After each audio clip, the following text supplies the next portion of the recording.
Hi everyone, welcome to Watch It Played. My name is Rodney Smith, and in this video we're going to learn the 1 to 4 player game, Gravwell, Escape from the Ninth Dimension, designed by Corey Young and published by Renegade Game Studios. Escaping a black hole? That was the easy part. Now you're in a whole new dimension and the laws of gravity are behaving very abnormally. Only by mining rare and sometimes unknown elements will you be able to fuel your ship and propel yourself towards the warp gate where you can escape. So join me at the table and let's learn how to play. Here is the game board. Down in this corner there's some spaces for keeping track of the rounds. You can put this pawn in the first space. These gray ships are neutral, derelict, abandoned ships, and they will go on the yellow marked spaces. If you only have 2 players though, remove this ship from the board and return it to the box. But in this video I will be setting up for 3 players. This area in the center is known as the singularity, and all of the other spaces spiral out from here.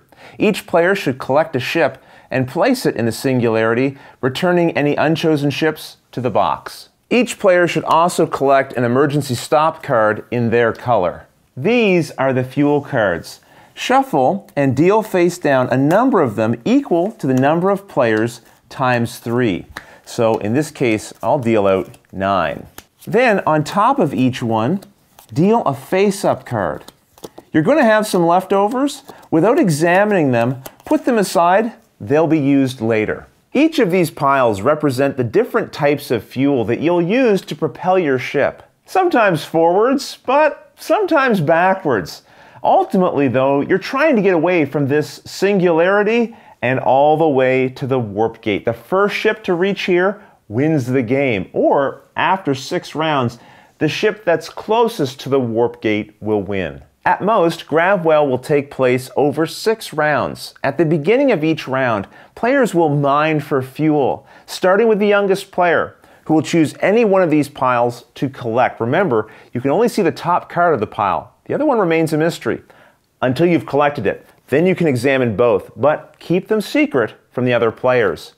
Then the next player in clockwise order will also take a pile of fuel cards, and so will go around and around until all of the fuel has been taken and every player has 6 cards each. In the next part of the round, each player will choose 1 fuel card to place face down in front of themselves. Now you'll notice I'm pairing these with the emergency stop cards. You don't have to do that, but I just want to make it clear to you which fuel goes with which ship. Once all of the fuel has been chosen, they are simultaneously revealed and then resolved in alphabetical order. Each fuel has a unique letter. There are no duplicates, so the revealed card closest to A resolves first, then the next closest, and so on.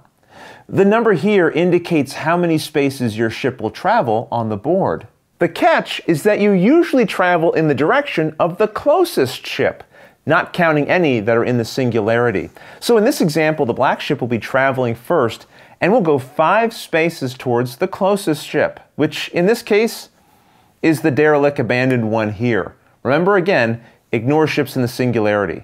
So it will go 5 spaces in this direction. After resolving fuel, just discard it. The next fuel to use alphabetically is the blue ships, and it's closest to the black ship, so it will go in that direction 2 spaces. And finally, we have the yellow ship. It's closest to the blue ship, and it's going to go 5 spaces. Once you start movement, you continue in that direction. So we'll actually pass over the blue ship, counting its space, and actually we're going to land on the black ship. Anytime you would land on a space with another ship, you keep going in that direction until you get to the next available space and stop there. Pretty simple, right? I mean, you might even be wondering, why wouldn't you just always play your best card and just get the heck out of here? Well, let's keep going with this example, and I think you'll see why. So again, players will choose 1 card from their hand to place face down in front of themselves, and then again, all of them will be revealed together and resolved in alphabetical order. The yellow player has the lowest alphabetic fuel card, so they're going to go first, moving 7 spaces. And they'd love to go in this direction towards the abandoned ship. But it's not the closest one to them. No, the one directly behind them is. And that means they're going to have to go in that direction.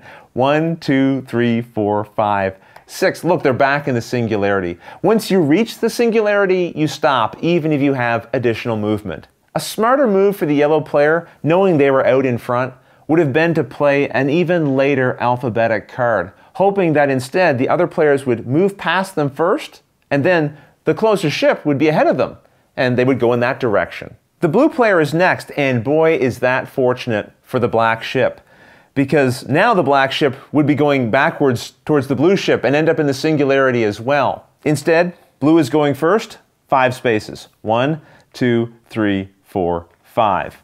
And now the closest ship to black is blue, which is ahead of it, and it will go 1, 2, 3, 4, 5, 6, 7, 8, 9 spaces ahead. And just as a reminder, remember, ignore any ships in the singularity when you're trying to determine which direction you get pulled in. So hopefully you're starting to get a sense here of one of the challenges of the gameplay, which is to try to figure out, what are my opponents going to do?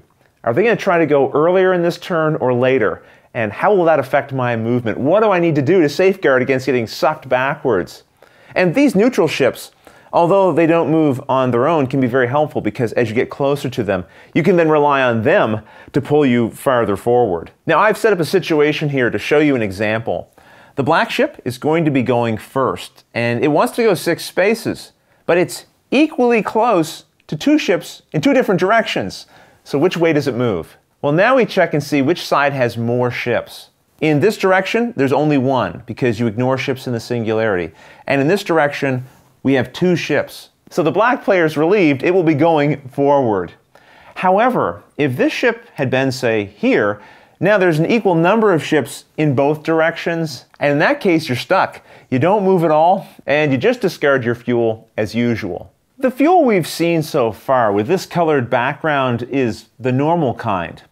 Fuel with this color and this symbol is known as Repulsor Fuel. When resolving it, you fly your ship away from the closest object. The black player will be going first, and if they'd used normal fuel, they would have been pulled backwards towards this closest ship, but they used Repulsor Fuel. So they'll move 2 spaces away from the closest ship, pushing themselves farther forward. If you play a repulsor while you're in the singularity, just discard your fuel card because nothing happens. Fuel with this colored background and symbol is a tractor beam. When resolved, you don't move your ship. Instead, you move all of the other ships towards you this number of spaces. Here, the blue player has played a value 3 tractor beam. You start with the ships closest to you and then work your way outwards. So the yellow ship would go 1, 2, 3 spaces in this direction. Then the black ship would go 1, 2, 3. And remember, when you land on a space where another ship is, keep going in that direction until you get to an empty space. And while neutral ships don't move on their own, they are affected by tractor beams. So this one would go 1, 2, 3, and then slide down to this empty space. And this one would go 1, 2, 3. When resolving the tractor beam, if 2 ships are equally close to you, move the one closest to the singularity first. And if more than 1 ship is in the singularity, you choose which one gets pulled out first. And if you play the tractor beam from within the singularity, it still works, and it pulls ships from outside the singularity towards you. If during a round a ship lands on, or would pass, the warp gate, the game is over and that player wins. Otherwise, the round will continue for at most 6 turns of playing fuel cards to the table because, of course, each player started the round with 6 fuel cards in hand. Then you advance the round marker 1 space. If this causes it to leave the round track, then the game is over and the player closest to the warp gate is declared the winner. Otherwise, you start a new round, and you do this by collecting all the fuel that you used, plus any fuel that didn't get dealt out into fuel stacks, and you shuffle all of it together to create a new deck, and then deal out fuel stacks again, just as we saw during the setup. But this time, it's not the youngest player who will collect fuel first. Instead, it's the player farthest from the warp gate, and then the next player farthest from the warp gate, and so on. Now, if multiple players are in the singularity, the youngest player there will choose first before other players also in the singularity. The last card we need to understand is the emergency stop. On your turn, when it's time for you to resolve a fuel card you have chosen, you can instead flip your emergency stop over to ignore it.